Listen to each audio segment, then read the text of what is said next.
Lost in the sands of time after the Nazis airbrushed him from history, the story of a wealthy Jewish philanthropist who funded the excavation of the priceless Nefertiti bust is finally being revealed, as Berlin celebrates the 100th anniversary of the discovery with a landmark new exhibition in the German capital.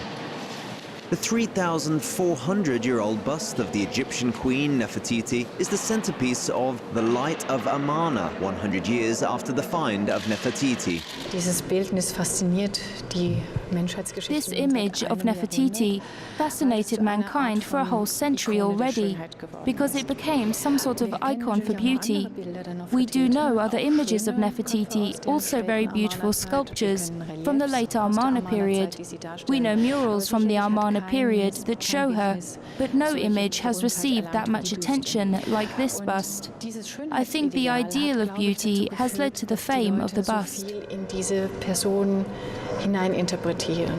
The bust of the wife of the ancient Egyptian sun king Akhenaten was discovered in 1912, but until now, few people knew the story of James Simon, a Berlin businessman and patron of the arts, and a distinguished member of the capital's thriving pre-Second World War Jewish community. Simon not only funded the excavation work that led to the bust's discovery, but also donated Nefertiti and dozens of other ancient Egyptian artifacts he owned to Berlin's museums.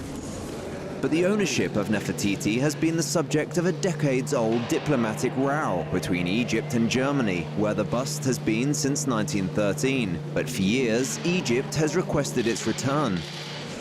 According to the German Minister of State for Culture, Bernd Neumann, there is no confusion over where the antiquity belongs.